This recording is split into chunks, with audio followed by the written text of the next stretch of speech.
अमृत Darshan news. Tax law bar association Bhopal द्वारा GST tribunal से संबंधित मुद्दों पर एक कार्यशाला का आयोजन किया गया।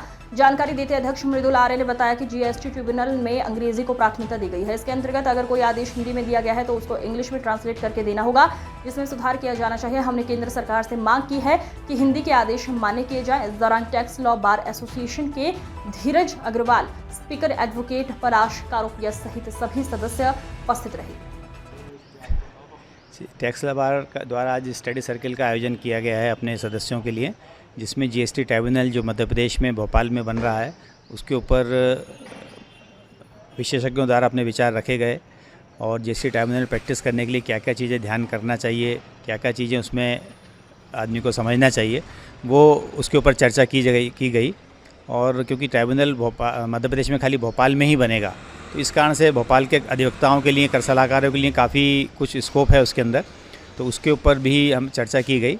साथ ही एक विषय निकल के आया है, क्योंकि जीएसटी ट्रिब्यूनल में खाली अंग्रेजी को ही प्राथमिकता दी गई है कि हिंदी का कोई अगर आदेश है तो उसको ट्रांसलेट करके देना पड़ेगा। इसका विरोध किया जा रहा है हमारे द्वारा, क्योंकि मध्य प्रदेश में आम बोलचाल की भाषा हिंदी है, अंग्रेजी में हर व्यक्ति उतना पारंगत नहीं है।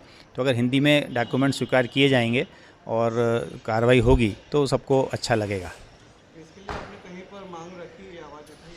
हाँ, हम सेंट्रल गवर्नमेंट से मांग की है, क्योंकि ये सेंट्रल गवर्नमेंट के लेवल पे डिसाइड होगा। बाकी जब ट्रिब्यूनल बन जाएगा तो जो प्रेसाइडिंग ऑफिसर रहेंगे उनके द्वारा भी इस पर कुछ निर्णय लिया जा सकता है, वो बनने के बाद हो पाएगा।